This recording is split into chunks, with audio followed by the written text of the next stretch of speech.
John Calvin on Psalm 62, verses 1 through 10. Truly my soul waiteth upon God, from him cometh my salvation. He only is my rock and my salvation, he is my defense. I shall not be greatly moved. How long will ye imagine mischief against a man? Ye shall be slain all of you, as a bowing wall shall ye be, and as a tottering fence. They only consult to cast him down from his excellency. They delight in lies, they bless with their mouth, but they curse inwardly. Selah. My soul, wait thou only upon God, for my expectation is from him. He only is my rock and my salvation, he is my defense, I shall not be moved. In God is my salvation and my glory, the rock of my strength and my refuge is in God. Trust in him at all times, ye people, pour out your heart before him. God is a refuge for us, Selah.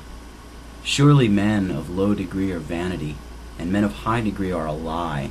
To be laid in the balance, they are altogether lighter than vanity. Trust not in oppression, and become not vain in robbery. If riches increase, set not your heart upon them. My soul finds rest in God alone, my salvation comes from him. We know that the Lord's people cannot always reach such a measure of composure as to be wholly exempt from distraction. They would wish to receive the word of the Lord with submission and to be dumb under his correcting hand. But inordinate affections will take possession of their minds and break in upon that peace which they might otherwise attain to in the exercise of faith and resignation. David felt an inward struggle and opposition, which he found it necessary to check. Satan had raised a tumult in his affections and wrought a degree of impatience in his mind, which he now curbs, and he expresses his resolution to be silent. The word implies a meek and submissive endurance of the cross. It expresses the opposite of that heat of spirit which would put us into a posture of resistance to God. The silence intended is, in short, that composed submission of the believer, in the exercise of which he acquiesces in the promises of God, gives place to word, bows to his sovereignty, and suppresses every inward murmur of dissatisfaction. Trust in him at all times, O people. Pour out your hearts to him, for God is our refuge.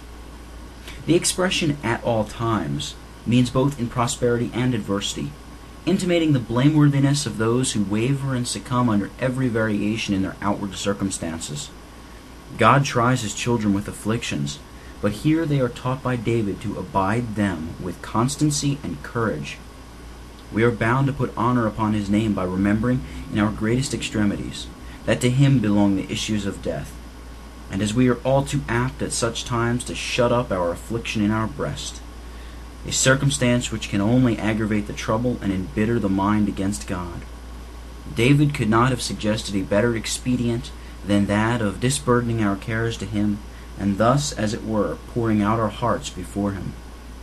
It is always found that when the heart is pressed under a load of distress, there is no freedom in prayer.